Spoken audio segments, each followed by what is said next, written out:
Tegan. Yeah. Is it like how I got emotional? Is it like how we were laughing at people on the Golden Globes? Like, is that like the same thing?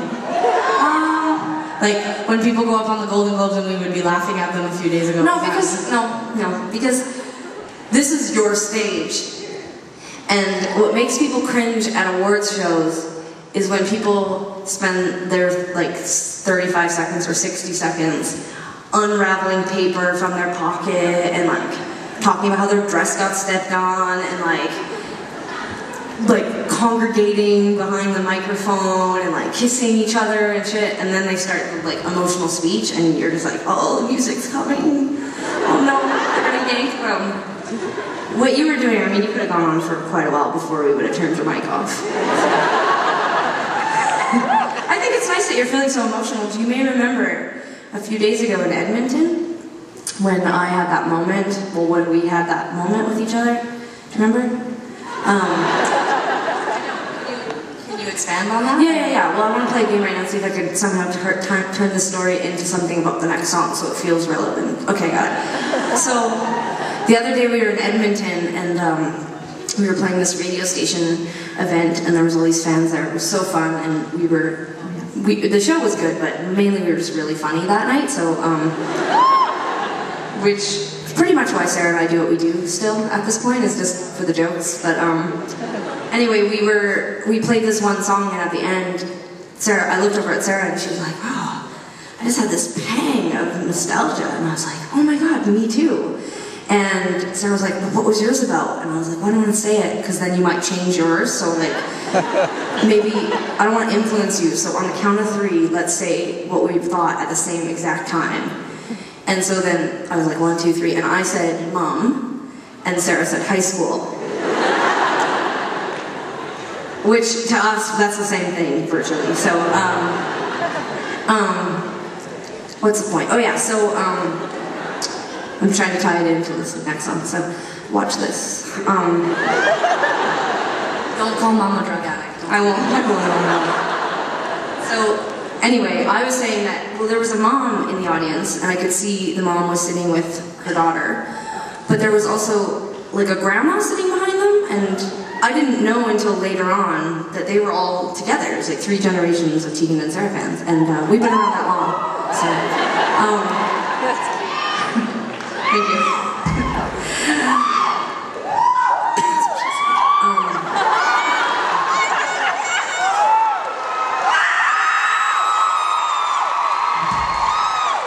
No, don't reward me. Don't reward me. Anyway, I'll wrap this up. So, basically, I saw them, and before I knew that they were all related, I just had this pang, because like, my grandma died 5 years ago, I miss her a lot, I think about her a lot, and I correlate my cat dying with my grandma, and also, I know, it's so weird, it's so long, we'd be here days, so, but anyway, but my mom just moved to Vancouver 2 years ago, and we've gotten really close since, and I love my mom so much, and, like, I've been to like 3 or 4 different therapists, and one of the first stories I tell every therapist is the one where I'm 8 years old and my mom takes us to get Slurpees, and she puts the Slurpee between the brake and the handle on the bike, and she's like, look you guys, and we're like, oh my god, and then it falls. My mom fucked me up for life because of this. I was so upset about it. Like, staggeringly upset about it. Like, lay in bed at night, like, that cry, like, really, like, I mean, again, it would take years to get into why that upset me so much, but anyway, all that flashed through my mind while we were playing the song, and I saw the 3 ladies, and I was like, they're related, and whatever, anyway. So my mom lives in the downtown east side, she's a drug addict, anyway. No, I don't know how to get back to Mom without talking about Edmonton, it's weird. Thanks. Oh yeah, so anyway, this next song is not about my mom, but it's about my neighborhood in Vancouver, which Sarah lives in as well.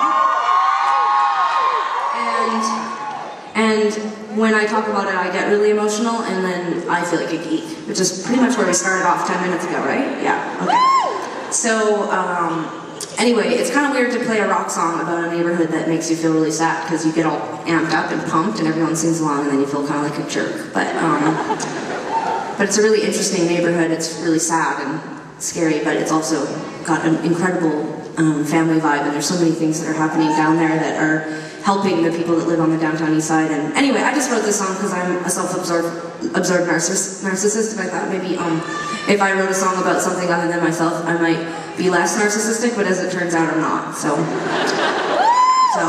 you go. And my mom lives there too.